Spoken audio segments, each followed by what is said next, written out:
이번 주 제목이 하나님의 은혜,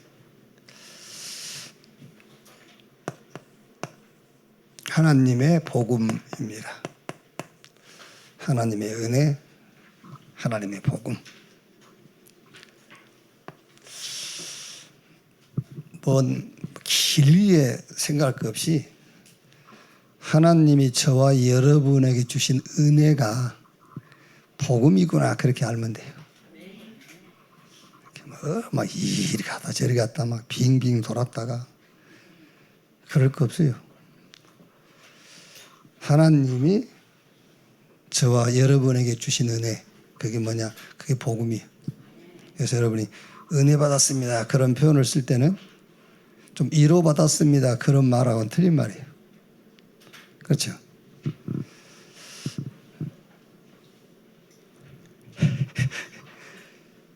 왜 이런 다른 교회 가면은 목사님 설교하고 오잖아요. 그러면은 그런 인사 많이 하잖아요. 아, 목사 오늘 은혜 받았어요. 우리 교회는 그런 말 안 하죠. 주일날 저는 이렇게 오고 가면서 성도들 만났을 때 목사님 오늘 은혜 받았어요, 그런 사람 한 번도 못 봤어요. 왜 그러죠? 왜 그래요?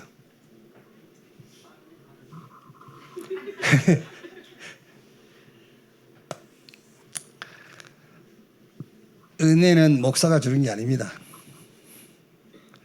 위로를 받기 때문에 목사한테 받는 거예요. 그게요. 은혜는 하나님만 주실 수 있는 거예요. 그게 복음이에요. 복음. 아, 우리 목사님 최고야. 그게 무슨 말이죠? 자기에게 위로가 된다, 그 말이에요. 그래가지고 사이가 좋지요. 그러다가 이제 깨지지요. 원수 돼, 원수. 그냥 날씨도 뭐 덥다 시원해졌는데 끝냅시다 뭐. 하나님의 은혜, 그게 뭐냐? 복음. 그래서 여러분들이 은혜 받았습니다, 그런 거예요. 나는 복음 받았습니다, 그런 말이에요. 그럼 됐지 뭐. 그걸 끝이요. 저는 이번 주에요, 유독이 이 은혜, 이게요 계속 은혜. 왜 우리가 이런 표현을 쓰는 경우가 있잖아요. 내가 어떤 계기가 있어서 내가 뭔가를 딱 결단하고 이제 그런 얘기 하잖아요. 그럼 결국은 지가 결단해서 어떤 역사가 일어났다는 말밖에 안 되는 거예요. 내가 복음 받은 날부터서 모든 세상 것 다 끊고, 그래서 지가 모든 세상 것을 끊은 그것이 원인이 돼가지고 역사가 일어났단 말밖에 안 되잖아요. 그래서 저는 복음을 받기 전이나 복음 받고 난 이후에나 내가 뭐를 결단하거나 내 의지를 가지고 한 게 아무것도 없는 것 같아요. 진짜라니까요. 그 권사님 허짓거리라는 말 알지? 허짓거리. 그게 전라도 방언인데 허짓거리 한다는 거예요. 허짓거리 한다는 말은 아무 열매도 없고 뭐 효과도 없고 이익이 안 되는 짓 하고 다닌다, 그 말이거든요. 근데 저는 이 복음 받기 전에도 뭐 이제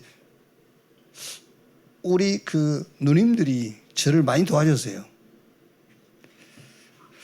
뭐 도와준다는 게 이제 뭐 복음을 전해줬단 말은 아니고 이렇게 삶에서 많이 도움을 줬는데, 그 도움을 그분들도 생활이 여유가 있어서 도와준 게 아니란 말이에요. 자기들도 어려운 가운데서 도와줬는데 그 도움받은 그걸 가지고 허짓거리 하고 다닌 거예요. 그게. 그런데 보세요. 그 어려운 상황에서 누님들이 자기들도 어려운데 도와줬기 때문에 내가 뭔가 탁 마음에 결단하고 뭔가 탁 도전을 하고 그래서 이렇게 됐다, 이래야 되잖아요. 근데 저는 그 자기들 형편도 안 좋은 입장에서 동생이라고 도와주는데 그 도움받은 그걸 가지고 헛짓거리 하고 다녔다니까. 그런데 보세요, 참 이상하죠. 뭔가 결단하고 막 결심하고 목표를 세우고 도전 안 했는데 인간이 돼. 그게 은혜라는 거예요. 은혜. 그게 은혜. 제가 우리 목사님들한테 같이 포럼하면서 그런 얘기를 했어요. 나는 지금까지 내가 기도해서 응답받은 거 하나도 없다. 그러니까 어느 목사님 한 분이 그건 너무 극단적인 표현이네 그래요. 근데 저는 내가 기도해서 응답받은 거 하나도 없어요. 솔직히 얘기해서. 여러분 한번 솔직히 얘기해 봅시다. 내가 여러분을 위해서 기도해줘가지고 여러분 응답받은 거 있어요? 손 들어봐. 있는 사람. 아니 우리가 솔직하게 삽시다. 이거 사실적으로 그 말이 무슨 말이냐면은 내 기도를 내 것을 위해서 기도해가지고는 응답 받은 적 한 번도 없다 그 말이에요. 그거는 받아도 응답 아니고 그렇죠. 내가 내 기도에서 받은 게 무슨 응답입니까? 아니지. 그래서 너무 감사한 게 기도가 응답이야. 기도가. 이 기도가 응답이란 말은 하나님이 우리에게 말씀하신 것이 응답이라니까요. 그게 응답이에요. 그래서 주일날 교회 왜 나온지 압니까? 응답 받으러 오는 거예요. 아시겠죠? 내가 원하는 내 기도 응답이 아니고 하나님의 기도 응답을 받으러 오는 겁니다. 그게 예배입니다. 안 그러려면 교회에 뭘 나옵니까? 올 필요가 없지. 하나님의 기도가 내 응답이라. 얼마나 감사해요. 그러니까 예배할 때 응답. 그래서 제가 이 강단에 앉아 있으면 전체가 보이잖아요. 이렇게 눈은 떴지만 졸고 있구나. 내가 40년이요. 이 교회 40년 돼가요. 딱 보면 압니다. 그게요. 그래서 눈은 떴지만 졸고 있네. 나하고 시선은 마주치지만 다른 데 가 있네. 다 알아요.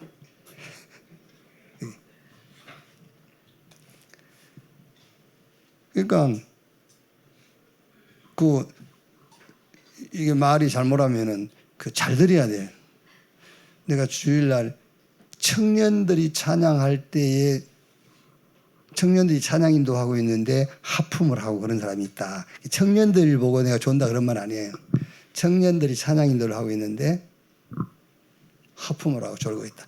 졸리고 하품이 나면은요, 좀 이렇게 고개를 숙이고 한쪽 이렇게 돌고 해야 되잖아요. 자신 있게 하더만.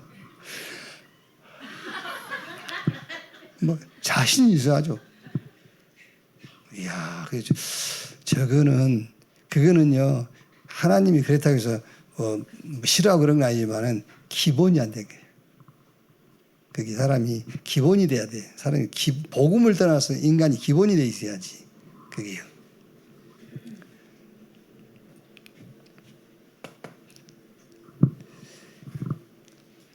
예배는 여러분 응답을 받으러 오는 건데 무슨 응답이냐? 말씀 받으러 오는 거예요. 그러니까 구약 안식일 안 지키면 죽였잖아요. 그런데 지금은 죽이지 않습니다. 그런데 죽어요 그냥. 구약에는 안식일을 범하면은 돌로 쳐 죽였어요. 근데 지금은 안식일을 범하면은 말하자면 이제 주일을 지키지 않으면은 죽어요. 자기가 죽어 그냥. 그 말이 무슨 말이죠? 말씀을 응답으로 못 받으면 죽게 돼 있어요. 그게 한 주, 두 주는 괜찮습니다. 근데 그게 계속 반복된다. 본인이 죽어요. 영이 죽게 돼 있어요. 똑같은 겁니다. 구약에는 돌로 쳐 죽였고 지금은 누가 죽이지 않습니다. 자기가 스스로 죽어요. 왜? 응답을 못 받으니까.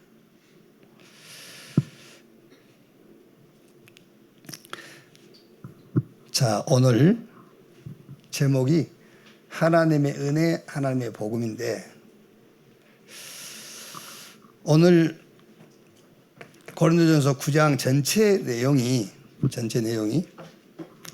이제 바울이 자기의 사도권에 대한 얘기도 이제 얘기도 하지만 이 얘기가 그런 전체적인 내용은 그런 얘기가 아니고 지금 우리가 다 읽어야 되지만 다 읽지 못했고 20절부터 27절까지 읽었는데 이 내용을 보면은 굉장히 그 우유부단한 것 같잖아요.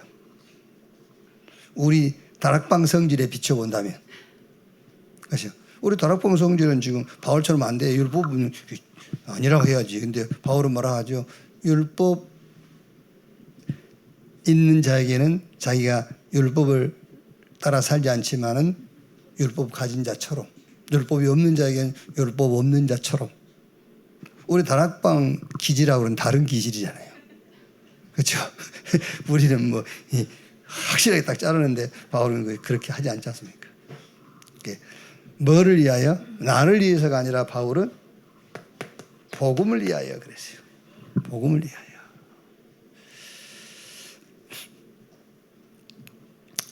그래서 성경 구절 몇 개만 한번 봅시다.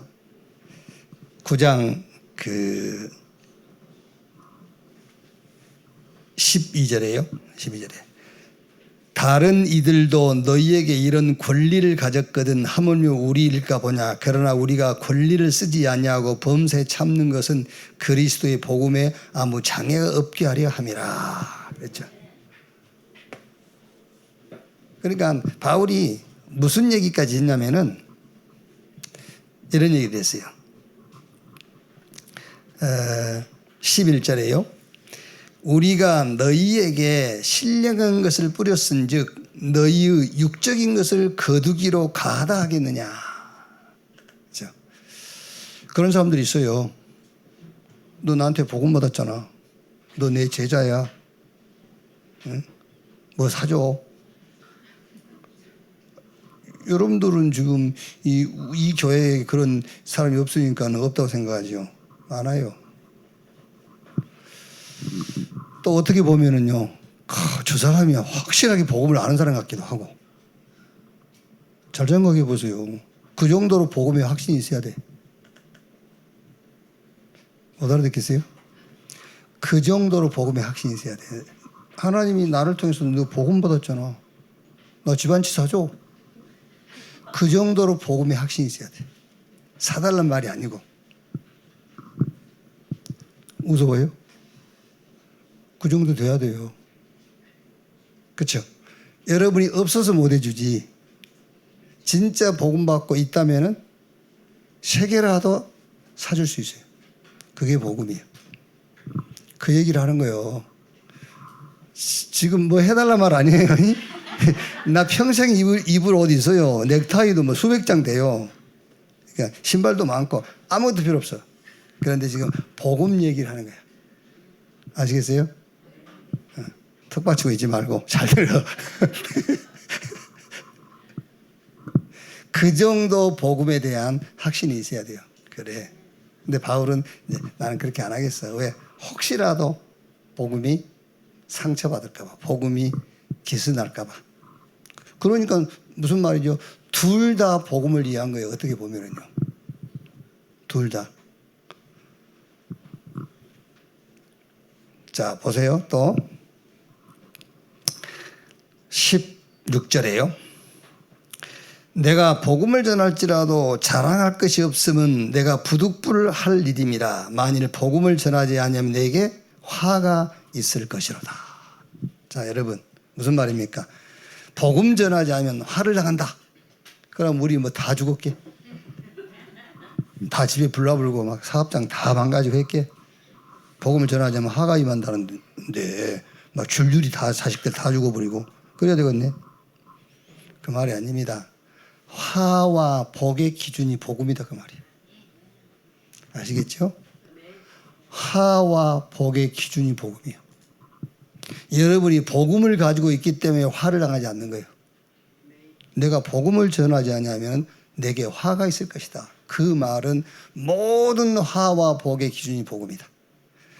그래서 갈라디아서 1장 6절 9절에 우리가 너희에게 전한 복음 외에 다른 복음을 전하면 하늘에서 온 천사라도 저주를 받을지어다 그랬잖아요.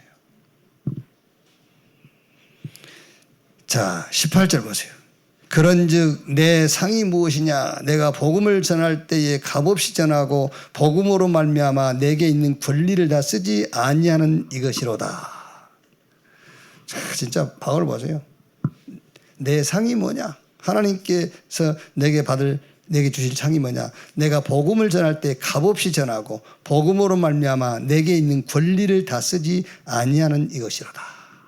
그렇죠? 아무 값 받지 않고 예수님께서 그러죠. 거저 받으니 거저 줘. 그걸 이해 못한 사람에게 비유로 얘기했지 않습니까? 1만 달란트 탕감 받고 100데나리온 빚진 사람을 빚내로 하고 목을 잡고요. 그러니까 주인이 말하겠죠. 당장 잡아다 감옥에 가다. 그러면서 그 뒤에 뭐라 돼 있어요. 다 갚기 전에 내놓지 마. 값 없이. 여러분들이 헌금하는 것은 복음을 여러분이 사는 게 아닙니다. 그걸로. 그 말도 안 되는 생각을 왜 합니까? 여러분 어떻게 그 돈 10,000원 가지고 복음을 삽니까? 그러지 마세요. 값없이란 말은 복음은 값으로 환산할 수가 없는 거예요. 어떻게 복음을 값으로 환산합니까? 그게 이제 훈련비를 가지고도 말 많이 한 사람들이 있어요. 왜 예수님께서 거저 받았으니 거저 주라 했는데 회비 받고 훈련비 받냐? 이거는 지금 복음을 값으로 계산해서 2시간이니까 7만 원 그 말이 아니잖아요, 이거요. 지금 바울은 지금 무슨 얘기냐? 복음 얘기하는 거예요. 복음은 그런 거야. 어떻게 복음을 값으로 환산할 수 있겠냐? 못해. 23절에요. 내가 복음을 위하여 모든 것을 행함은 복음에 참여하고자 함이라.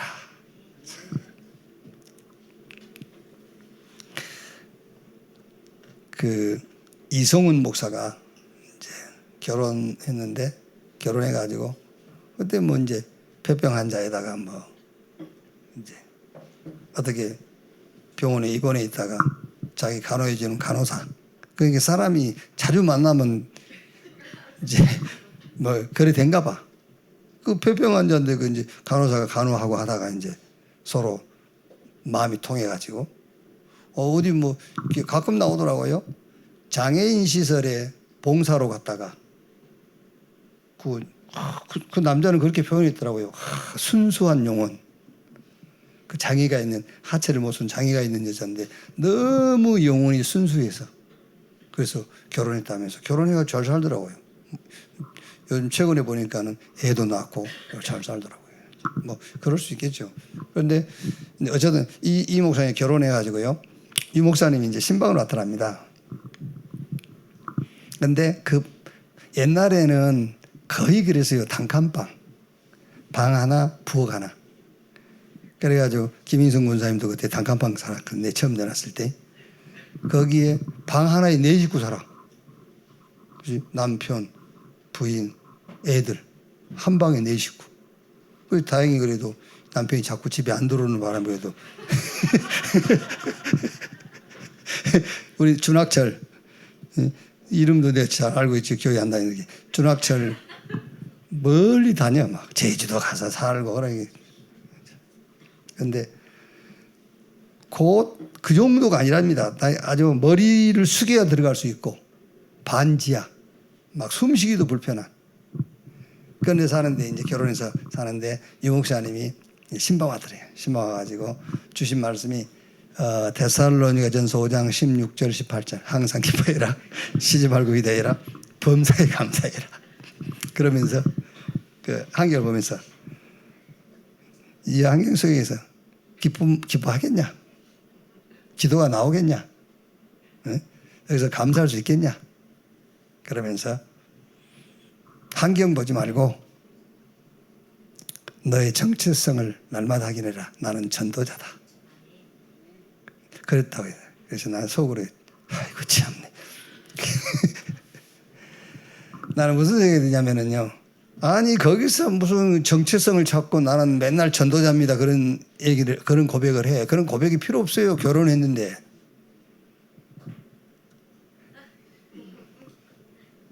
아니 여러분이 진짜 좋아하는 사람하고 결혼했단 말이야. 결혼해가지고 그 냄새 풀풀 난 방에서 살고 있어. 뭐가 더 필요해요? 필요가 없어요. 사랑하는 사람하고 지금 살고 있는데 뭘 거기서 정체성 나는 전도자입니다 할 게 뭐 있어요. 좋아하는 사람하고 같이 결혼해 살고 있는데 뭐가 다른 게 더 필요해. 알아들었어요? 그게 복음이요. 그게 복음. 하나님의 은혜, 하나님의 복음. 복음 받았는데 뭘 정체성을 찾고 말고 뭐. 여러분 솔직히 해서 복음이 뭔가 모르니까 자꾸 뭔 정체성을 찾고 뭐 사명을 찾고 하는 겁니다. 복음이 뭔지 알면 내가 누구인지 바로 알아요. 뭘 해야 될지 다 답 나오게 돼 있어요. 복음이 뭔지 모르는데 뭐 정체성 찾아보고 뭐 해봐야 뭐 됩니까? 그게. 아시겠죠? 그런데 이제 한 6개월 지나 보세요. 뭐가 보이죠? 냄새난 방이 보여 이제. 막 축축한 막 이런 환경 이런 게 보여. 그래서 여러분이 복음을 받고 난 다음에 우리 안 그렇습니까 여러분? 우리가 처음에 초창기 때 다락방 이 복음 깨닫고 성경적인 전도 초창기 훈련 받을 때요 아무것도 필요 없었어요. 아무것도. 그냥 막 교회 막 전국 세계 돌고. 근데 요즘은 이제 저를 비롯해서 초창기 목사님들이 뭔가 이제 자꾸 동기가 생겨. 이제 살만하거든. 이제 호흡이 좀 된 거야, 이제. 말하면 이제 호흡이 좀 돼. 그러니까 막 환경이 보여. 누구 교회는 막 1000명 모이고 누구는 땅 사고 막 이런 게 보이는 거야, 이제. 결혼 처음에 했을 때는 너무 좋아하는 사람하고 결혼해서 하니까 방이 지한지 단칸방인지 이게 그게 뭐 보입니까? 안 보이지. 그런데 이제 몇 개월 지나고 나니까 이제 보이기 시작해. 그렇죠. 그래서 여러분 복음 받은 다음에는 반드시 이게 이제 확인이 돼야 되는 거예요. 응답이 확인돼야 돼. 그래서 아까 우리가 얘기했듯이 기도가 응답이 되니까는요 너무너무 감사한 거예요. 그러니까 내가 기도해서 그 기도가 응답돼서 감사하단 말이 아니라 하나님의 기도가 바로 내 응답이라. 그러니까 교회 올 때마다 응답을 받는 거예요. 성경 읽을 때마다 응답을 받아. 물론 여러분 복음 안에서 다 나오는 응답입니다만은 응답이 확인이 안 되면은 복음에 대한 확신이 있을지라도 자꾸 힘 빠지고 낙심되고 그래요. 그래서 이것을 하나님의 나라라고 한다면은 이거는 하나님의 나라의 일이라고 하는 거예요. 하나님 나라의 일. 복음. 때가 차고 하나님 나라가 가까웠으니 회개하고 복음을 믿으라. 복음 받았잖아요. 그럼 이제 나라의 일. 내가 이제 결혼을 가지고 자꾸 얘기를 하는 이유는 처음에는 무조건 좋아서 내가 여러분 우리 청년들 결혼할 때에 그 하나님이 두 사람을 세계복음화의 팀으로 묶어줬다. 그건 사실적인 거지만 그 사람들이 그걸 안 붙잡아요. 그게요.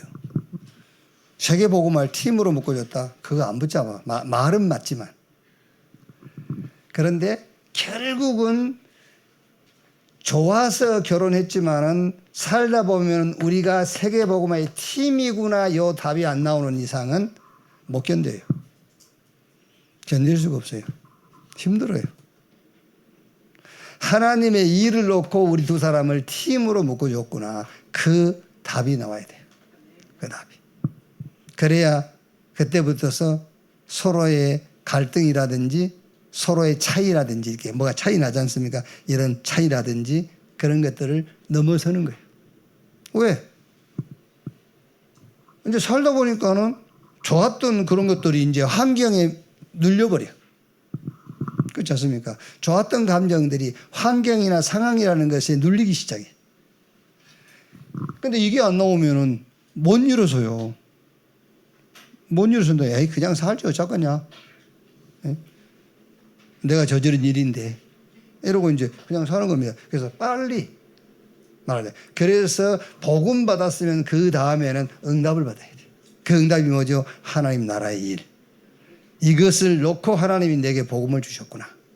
그러면 약속이 돼 있어요. 요 하나님 나라의 일을 놓고는 하나님이 힘을 주시겠다고 약속을 해놨어요. 오직 성령이 너희에게 임하시면 너희가 권능을 받고 예루살렘, 유대, 사마리아 땅끝까지 이르러 내 증인이 되리라. 이렇게.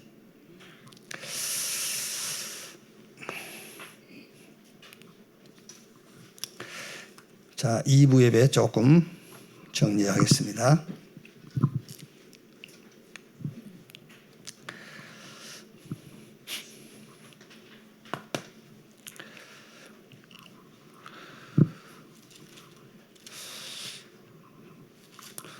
팔 장 그 3절에 또 누구든지 하나님을 사랑하면 그 사람은 하나님도 알아주시느니라 그랬죠. 여러분 하나님 사랑합니다 그런 그 기도하면서 많이 해봤죠.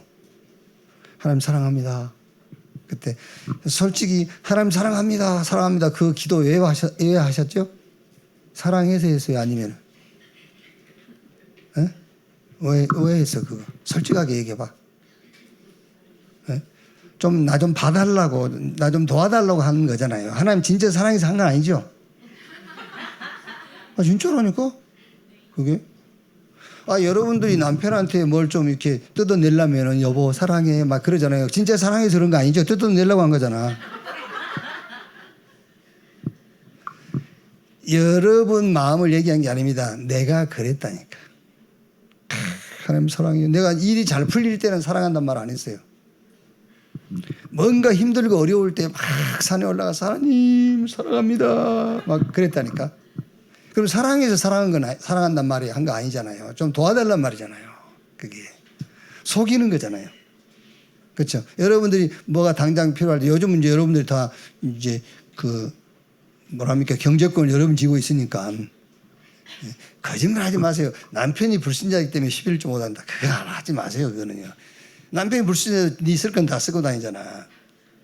그런 거짓말 하지 말고 그게요. 그래서 오늘 수요 예배 나오신 분들은 현장 제자들이라니까. 그래서 제가 강단에서 말하면 설교로 듣습니다. 성도들은 다. 여러분들이 현장에서 그 사람하고 포럼을 해줘야 그 사람들이 그 응답으로 받아요. 목사가 하는 건 설교로 듣습니다. 그렇죠. 그래서 유행어들 있지 않습니까? 말 잘하는 사람은 목사 같네 그러잖아요. 말 잘하는 사람은 거의 목사 같네. 그렇죠. 설교하고 있네 이런단 말이에요. 그게 여러분 교회 밖에서만 하는 말이 아니에요. 성도들도 신앙생활을 몇 년 몇십 년씩 하다 보면은 목사의 설교로 듣는 겁니다. 그냥 목사니까 저런 말 하겠지 그래요. 그래서 여러분 저는 메시지만 하고 이 메시지를 실제 응답으로 전해줄 사람은 여러분들이에요. 그래서 목사는 강단 목회자, 여러분 현장 목회자예요. 지금 여기 계신 분들이 그분들이라니까 가서 얘기해 줘야 돼요. 내가 못한다고 아닙니다 여러분.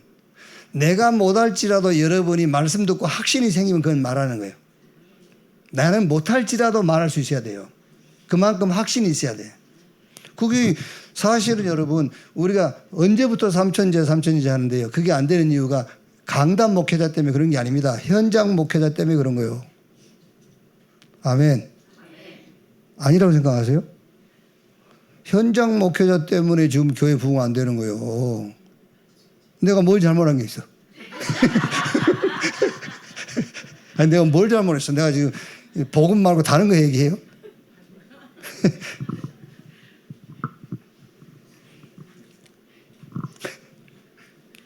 그러니까 하나님을 누구든지 하나님을 사랑하면 그 사람은 하나님도 알아주시느니라.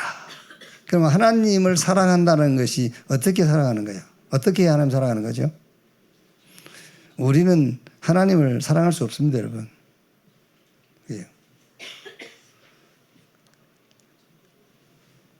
말하자면은 하나님이 우리에게 주신 것을 가감 없이 받아들이는 걸 보고 하나님을 사랑한다고 하는 거예요.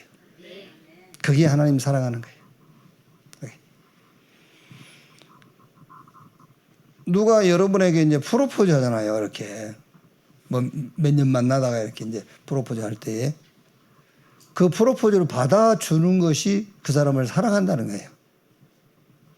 그러니까 하나님이 그리스도를 우리에게 주심으로 하나님이 당신이 우리를 사랑하신다고 프로포즈한 거예요. 그걸 받아들이는 것이 하나님을 사랑하는 거예요. 그래서 하나님이 세상을 이처럼 사랑하사 독생자를 주셨으니 이는 저를 믿는 자마다 멸망하지 않고 영생 얻게 하려 하심이니라. 하나님이 그리스도 안에서 저와 여러분에게 주신 모든 것을 가감하지 말고요, 그대로 받아들이는 것을 보고 하나님을 사랑한다고 하는 거예요. 그게 하나님을 사랑하는 거예요. 그래서 하나님이 그 사람도 알아주느니라 그랬잖아요. 알아주느니라. 그럼 그 하나님이 알아주는 하나님을 사랑하는 자가 누구냐? 여기서 우리 얘기했지만은 복음을 가진 정도가 아닙니다, 여러분. 복음을 가지긴 가졌는데 복음이 뭔지를 알아야 되잖아요. 복음을 아는 자예요. 복음이 뭔지를 아는 자. 그게 하나님을 사랑하는 자고 하나님이 그 사람을 알아주는 자인 겁니다. 복음을 가졌지만은 복음이 뭔지를 아는 자, 그 말이에요. 복음 아는 자. 뭐 여러 얘기할 거 없이 복음이 뭐냐? 우리 인간에게 가장 큰 문제는 죽음입니다, 여러분. 그렇죠? 죽음이요. 그런데 복음이 뭐냐? 죽은 자를 살리는 것이 복음이에요. 에베소서 2장 1절에 우리는 죽었습니다. 죽을 나를 아닙니다. 죽을 내가 아닙니다. 이미 죽었어요. 내가 죽을 것인데 그리스도께서 내 대신 아닙니다. 이미 우리는 죽었어요. 죄와 허물로 죽었어요. 그러면 죽은 상태가요. 요한복음 8장 44절. 너희는 너희 아비 마귀. 이게 죽은 상태예요. 어떻게 죽어있죠? 마태복음 12장 28절 29절. 강한 자를 결박치 아니하고 그 집의 세간을 늑탈히 할 수 없듯이 그 말입니다. 그렇죠? 오늘 도둑놈이 물건 훔치러 갔는데 그 집에 막 이 종합 격투기 막 한 15단 정도 된 사람이 있어. 근데 어떻게 물건 훔쳐오겠어요? 못 훔쳐와요. 그를 어떤 수를 쓰든지 결박을 시켜놔야 그 집에서 이 밥그릇 하나도 훔쳐오더라도 훔쳐오지. 강한 자. 너희는 너희 아비 마귀가 아비가 되어 있는 상태가 이 상태란 말이에요. 강한 자가 꽉 잡고 있어요. 못 빠져나와요. 어느 정도? 12장 43절 45절에 아예 집을 짓고 집 지어놨어. 고린도후서 10장 4절 5절에는 뭐라고 그랬죠? 견고한 진을 무너뜨리는 망대를 탁 세워놓고 있어요. 빠져나올 수가 없어요. 요게 죄와 허물로 죽었던 그 말이에요. 우리 힘으로 절대 안 되기 때문에 하나님께서 그리스도를 보내셔서 죄와 사망, 저 세상 임금 마귀, 강한 자 이거를 완전 꺾어버린 거예요. 그게 복음이라니까요. 저 시장 갔더니 그 6월절 이래갖고 쪽지 전도지를 한 5페이지인가 이렇게 만들어갖고 6월절 패스오버 딱 영어로 써가지고 이제 돼 있더라고요. 그래서 6월절을 지키라. 뭐 하나님의 인친자가 그리스도인데 이제 6월절은 재앙을 넘어가는 6월절을 지키라. 6월절을 지켜야 구원받는다. 그게 이제 하나님의 교회 그게 만들어놨어요. 답은 쉽은 마음. 여러분 6월절을 지킴으로 재앙을 피할 수 있고 6월절 절기를 지켜야 구원받는다. 그 이제 하나님의 교회에서 그 얘기를 한단 말이에요. 그래서 이제 구약 성경에 그 출애굽 때 양 잡아서 인방에 피 바르는 6월절. 그 6월절을 지킨 자는 재앙이 그 오버했다. 그래서 6월절. 그래서 유월절을 지켜야 된다. 그걸 돌리는 거예요, 이렇게. 여러분, 거기 간단한 답이 나오죠. 뭐죠? 유월절 절기를 지켜 구원받은대, 그 사람들이. 하나님의 교회. 여러분들의 답은 뭐예요? 여러분들이 가진 답은, 백남이 답. 성경 구절 한 구절만 대봐. 예? 다 못 외우면 성경 구절만 대보라니까. 고린도전서. 예? 몇 장? 고린도전서 5장 7절. 6월절에 어린 양 되신 그리스도께서 희생이 되셨느니라. 누구죠? 예수 그리스도. 6월절 절기를 지키는 것이 예수 그리스도를 믿는 거예요. 그 쉬운 답 하나 이거를 못 찾아가지고요. 계속 6월절 절기를 지켜야 재앙이 넘어가고 6월절 절기를 지켜야 구원받고 그 쪽지 하고 있다니까요. 저는 가만히 생각해 보세요. 어느 날 그 하나님의 교회 여기서 그 누구죠? 하나님의 교회. 예? 안산홍이 아니지. 하나님의 교회가. 예? 하나님의 교회 누구요? 신천지 말고 안산홍인가? 일단 이 사람들이요. 안산홍이 죽은 거 아닌가? 안산홍이 그러니까 요 지금 이 하나님 교회 이거를 끌고 가고 있는 사람이 어느 날 진짜 비밀. 이거는 내가 아무한테도 안 알려주고 이건 진짜 내가 제자들한테만 알려주기 위해서 이렇게 숨겨놨던 거. 내가 거의 간직히 해놨던 것이다. 그래 제자들만 모여라. 진짜 비밀 내가 알려주겠다. 여기까지만 이 사람들이 지금 얘기한 6월절 절기를 지켜야 재앙이 넘어가고 6월절 절기를 지켜야 구원받는다고까지만 한단 말이에요. 그래서 6월절 절기를 지켜야 돼. 6월절 절기를 안 지키는 교회들은 다 틀린 교회라고 지금 가르치고 있단 말이에요. 성경 구절 가지고 증거를 대고 있으니까. 그러다 어느 날 진짜 비밀이 있다. 비밀이 있다. 그래가지고 돈 1,000만 원씩 싸가지고 와라. 오겠지요. 오지 않겠습니까? 여러분 그 사람들은 돈 싸가지고 오지요. 그래가지고 다 모아놓고 고린도전서 5장 7절 이걸 얘기하는 거예요. 내가 지금까지 숨겨놨었다. 그 6월절의 비밀이 예수 그리스도다. 이 사람들 난리 날 겁니다. 이야 진짜 비밀이라면서. 다 6월절 절기를 지켜야 구원받았는데 그 절기의 실체가 그리스도라면서. 이러겠죠.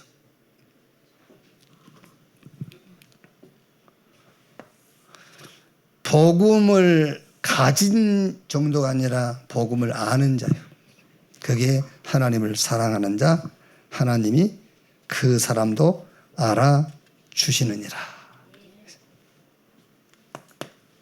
자, 하나님을 사랑하는 자가 어떤 사람이 하나님을 사랑하는 사람이냐?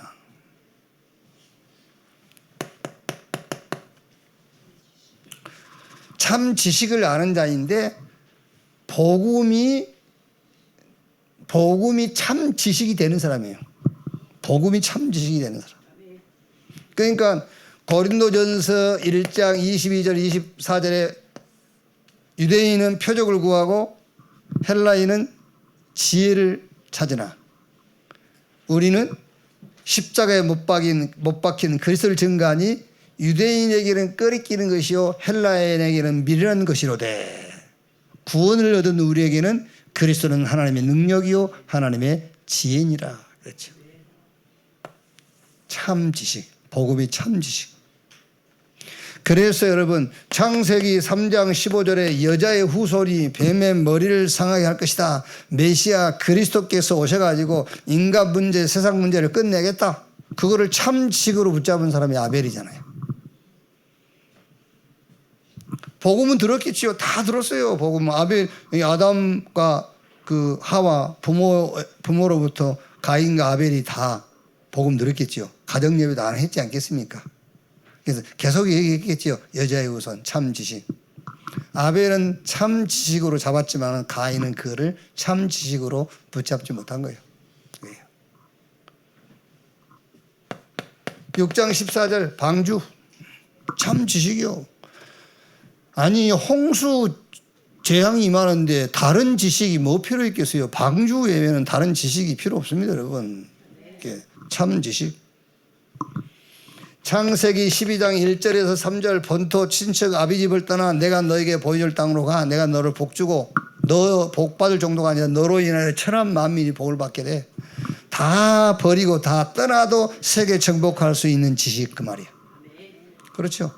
다 버리고 다 떠나도 세계를 정복할 만한 지식이야 그게. 그래서 예수님이 마태복음 16장 13절로 20절에 가이사라 빌립보 지역에서 사람들이 나를 누구라 하며 엘리야 예레미야 세례 요한 선지자 중에 하나라 하더이다. 이런 지식은 세상에도 많이 있어요. 그거 가지고는 인간 문제 해결을 못해요. 그걸 가지고 문제 해결할 것 같으면 그리스도께서 굳이 오실 필요도 없고 설령 오셨다 할지라도 죽을 필요가 없잖아요.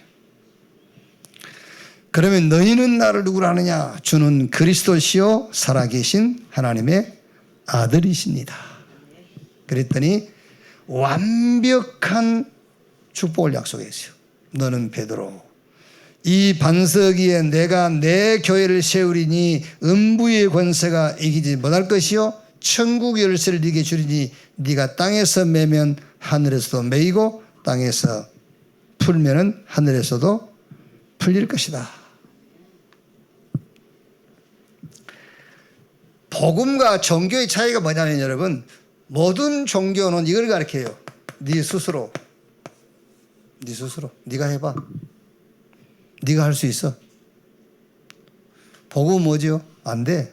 그러니까 모든 종교는 자력입니다. 네 스스로야. 복음은 네 스스로 안 돼. 타력.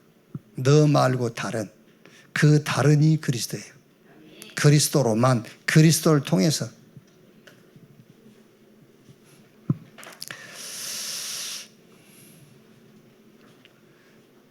자, 여러분 어느 정도 복음을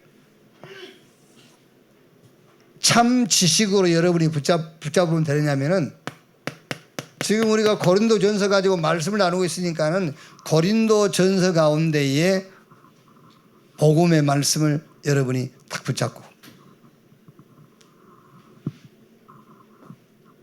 자, 뭐 많이 할 필요 없이 딱 하나만 얘기해 봅시다. 고린도전서 1장 17절 그리스도께서 나를 보내신 것은 세례를 베풀려 하심이 아니요. 근데 그 세례라는 것은 침례 이걸 꼭 얘기하는 게 아닙니다. 그리스도 외에 다른 것을 얘기하는 거예요. 그러니까 그리스도께서 나를 보내신 것은 세례를 베풀려 하심이 아니요 오직 복음을 전하라고 보냈다. 그러니까 복음 외에 다른 모든 것을 세례에다 포함하면 돼요. 다른 거 하라고 보낸 것이 아니고 복음 전하라고 보낸 거야. 왜? 왜 그러지요? 고린도전서 2장 2절에 예수 그리스도와 그가 십자가에 못 박히고 내일은 내가 알지 않기로 했다. 왜? 그것 말고는 다른 지식이 없으니까. 그렇죠. 그것 말고는 다른 지식이 없는 겁니다, 여러분. 그러니까 세상에 모든 지식을 다 가지고 있어도 하나님의 참 지식되신 그리스도를 모른다. 무식한 거예요. 하나님 보실 때는 무식한 겁니다. 그래서 하나님을 사랑하는 자는 하나님도 그 사람을 알아주느니라 그랬어요. 그래서. 세 번째가 뭐죠? 이제 이게 사실이라면요. 이게 사실 맞지 않습니까? 복음 아니면 안 돼요. 죽음을 못 이깁니다. 세상에 많은 지식이 있지만 그 지식 가지고 뭐 이렇게 이 사회 그 어떤 조직과 질서를 그 지킬 수도 있고 나라를 이끌어갈 수도 있겠습니다만은 인간 문제를 해결 못해요. 이게 맞다면 이제는 이거를 실제로 의식을 하세요. 이제 의식. 사실이 맞다면은 이거를 여러분은 의식해야 됩니다. 의식. 왜 그러냐면은 우리는 그 무의식 속에서 거의 이렇게 말이 나오고 무의식 속에서 행동이 나와요. 그걸 우리가 이제 습관이라고 하잖아요. 습관. 그래서 의식을 해야 돼. 이 의식하는 걸 보고 깊은 묵상이라고 그럽니다. 의식을 해라. 사실에 대한 깊은 묵상, 의식을 해라.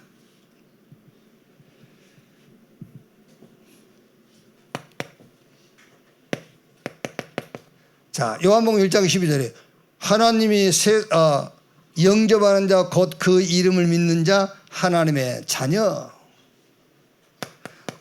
누가 모릅니까 여러분? 알죠. 아는데 어떤 상황을 만나면은 내가 하나님의 자녀라는 사실이 의식되기보다는 습관적으로 무의식적으로 거기에 대한 어떤 대책이라든가 방법이 먼저 나오게 돼요. 그래서 의식을 하면 의식. 하나님 자녀이면서도 어떤 상황을 만나면 그 사실적인 것이 안 나온다니까. 습관적으로 나와버리고 무의식 속에. 이렇게. 그래서 여러분 우리 렘넌트들 뭐 지금 이 답이 안 나오시면 답이 언젠가는 나오겠죠. 세상 임금 마귀 그랬잖아요. 세상 신이 믿지 않는 내 마음을 혼미하게 하여 그리스도의 영광의 강체의 빛을 비추지 못하게 한다. 세상 임금 마귀 그랬죠. 지금 여러분이 출생해서 이제 유치원 들어가고 초등, 중고, 대, 직장, 여러 조직 그게요 싹 세상 임금 마귀가 만들어 놓은 시스템이에요. 그렇게 이해하면 돼요. 아, 목사님 그게 무슨 말입니까? 하나님의 응답만 보지 못하도록 만들어 놓은 시스템이에요. 아시겠죠? 하나님의 응답만 보지 못하도록. 그래서 유치원부터 대학 졸업할 때까지 뭘 가르치냐 사단이 뭘 집어넣느냐. 훌륭한 분들 중에 뭘 집어넣죠? 응답만 하나님이 준비한 응답만 못 보도록 가르치는 거예요. 응답만 못 보도록. 그러니 교회 와서 주일날 1시간 2시간 이 말씀 듣고 바뀌겠어요? 안 바뀌어요. 그래서 금토일 시대를 열어라. 그래서 저는 우리 교회에서 제일 집중하고 중요한 기간이 있다면 주일학교예요.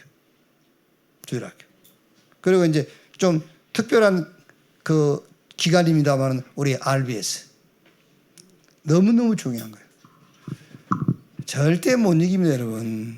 여기서 말씀 듣고 또 우리 아이들 학교 가보세요. 학교 가면 또 사단이 만든 시스템 속에 들어가야 되는데.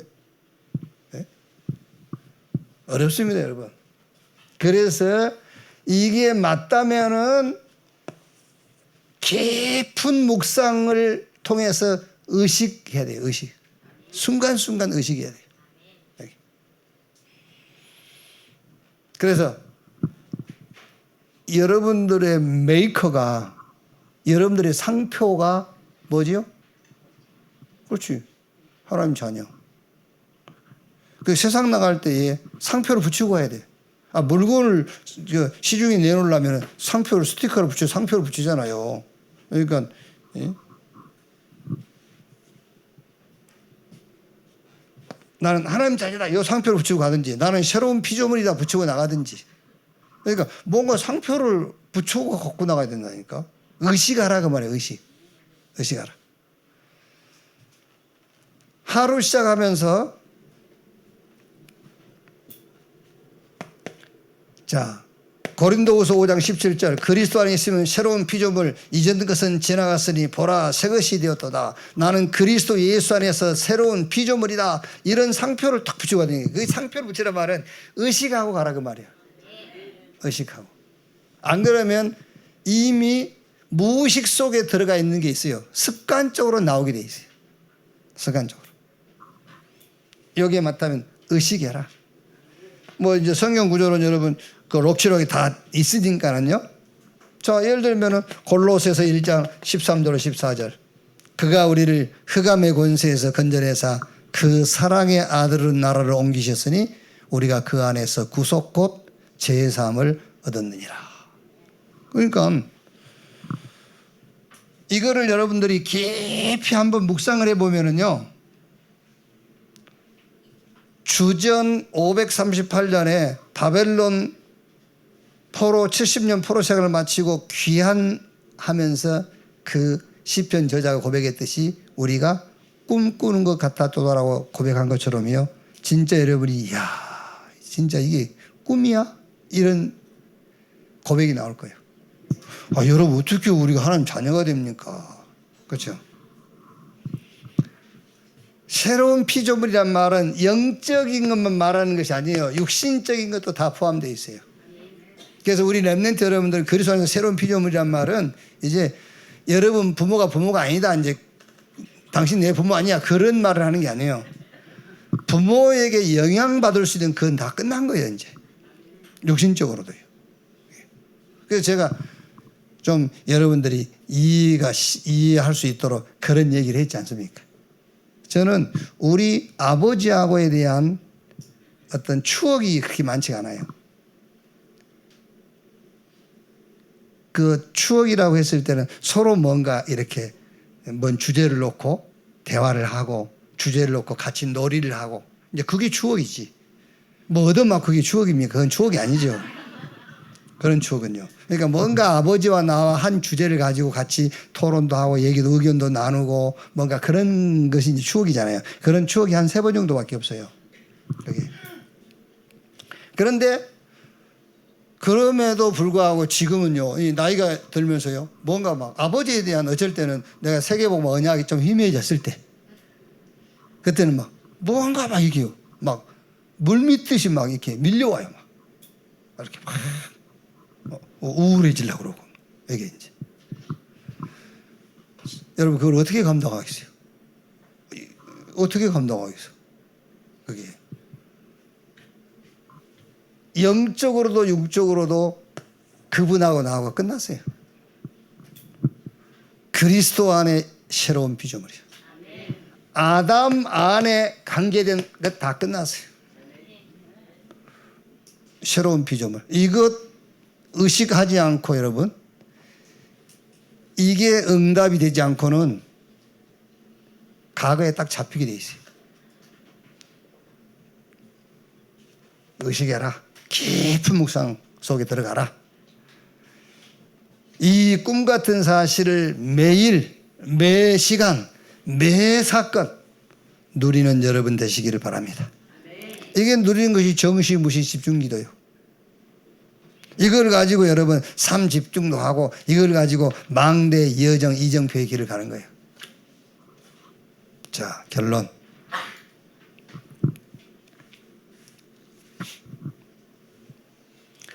조금 여러분들이 아까 여러분 이 목사는 이 강단 목회자고 여러분 현장 목회자란 말을 응답으로 딱 받을 수 있어야 돼요. 그게 아시겠죠? 여러분 현장 사역자라 현장 목회자예요. 그래서 여러분 마음속에 우스운 얘기 같지만은 야 교회가 이게 부흥한데 그 내 탓이다 해야 돼. 현장 목회자 탓이요. 그래서 결론적으로 지금 질병 시대입니다. 그러면 질병 시대라면 따라오는 응답이 뭐겠죠? 당연하게 치유 시대지요. 당연하게 치유 시대.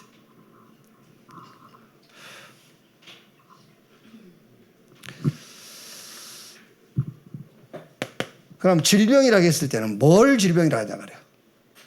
지금 우리가 치유 시대를 열어서 치유하고자 하는 질병은 이런 암, 뭐 이런 병을 말하는 게 아닙니다. 우리가 치유하자 하는 병은 불치유병을 말하는 거예요.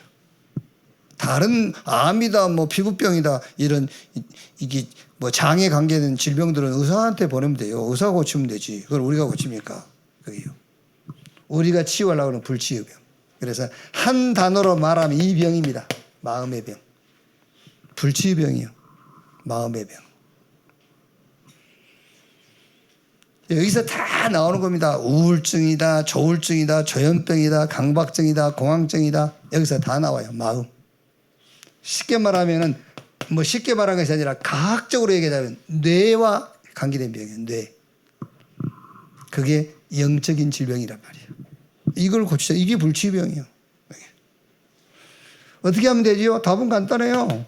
근원을 치유해라. 근본. 그 답이 그리스도예요. 근원 치유, 근본 치유, 그리스도. 다른 말 할 거 없어요. 복음 전하세요, 그냥. 다른 말 하지 말고 복음 전하면 돼요. 당신에게 필요한 건 그리스도. 그 그리스도가 예수. 예수가 그리스도야. 그래야 하나님 만나. 그러면 여러분들이 현장에 딱 서면 하나님께서 현장에 따라서 말씀 줘요. 말씀 주시게 돼 있어. 하도 지금 많이 드러났기 때문에. 아니 지금 쌓여 있다니까요. 쌓여 있습니다. 현장 만나면 막 줄줄줄 나와요. 막. 그게.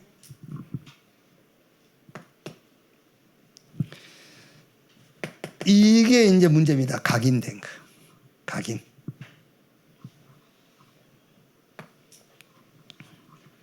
요 각인을 치유할 수 있는 것은 이거밖에 없어요. 말씀밖에 없어요. 말씀. 자, 여러분, 나는 누구 말도 안 들어 그러잖아요. 그래도 하나님 말씀 들어야 돼. 그렇죠? 나는 누구 말도 안 들어. 각인돼 있어요. 아니, 솔직히 얘기해서 여러분, 저나 여러분이나 내 생각대로 살지 뭐 누구 생각대로 합니까? 여러분 김등령 생각대로 삽니까? 자기 생각대로 살지? 그렇지 않습니까? 내가 왜 김등령 생각대로 살아? 내 생각대로 살지. 아니 내가 왜 누구 생각, 다른 사람 생각대로 삽니까? 내 생각대로 살지. 그게 난데. 그렇지 않습니까? 내가 없다면 내가 다른 사람 생각대로 살지만은요. 그래서 성경이 사사기 21장 25절에 그때 왕이 없으므로 사람들이 자기 소견을 따라 삶으로. 그러니까 내 소견을 따라 사는 거면 자기 생각대로. 그거를 해결할 수 있는 것이 하나님의 말씀밖에 없어요. 하나님의 말씀이라야만 내 생각이 바뀌어요. 그렇죠. 하나님의 말씀이라야만 각인을 치유할 수 있어요. 그리고 어디까지 치유하면 되겠죠? 재창조 치유 그랬는데 뭐죠? 미래까지 치유를 해줘야 돼요. 미래 치유. 하나님은 저와 여러분을 부르셔가지고 함께 있게 하며 또 전도도 하며 귀신을 쫓아내는 권세도 있게 하려 함이니라. 그렇죠. 미래 치유해야 돼요. 함께 있게 하며 또 전도도 하며 하나님이 너를 전도자로 불렀다. 이게 미래 치유예요. 이 답이 나오지 않는 이상은 이제 나중에 한번 보세요. 다 경험하게 될 겁니다. 우리 청년들도요. 이거 막 천만의 말씀. 천만의 말씀. 하나님이 나를 전도자로 불렀구나. 요 답이 나와야 여러분의 미래는 보장된 거고 미래에 대한 치유가 되는 거예요. 그게요. 전도자로 불렀구나. 그래서 가서 모든 족속으로 뭘 삼아라? 제자를 삼아라 하고 한 거예요. 이게 미래예요. 미래. 굉장히 말하자면 사명이 있는 시대적인 기업을 운영하는 회사 경영주의 미래가 뭐겠죠? 후계자예요. 후계자. 후계자.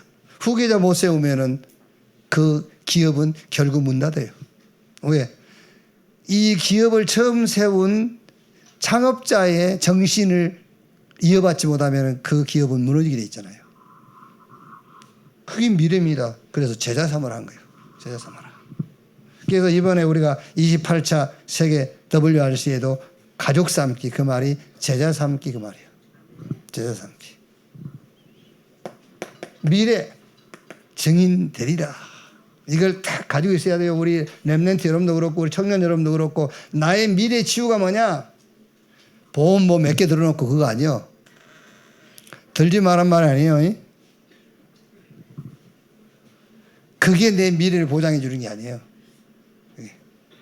전도자, 내 미래, 제자, 그리고 증인 되리라. 불치병을 치유해버리세요. 이게 다 불치병이에요, 여러분. 이게 불치병. 어디 학교에서 가르칩니까? 세상에 안 가르쳐줘요. 불치병을 치유해라.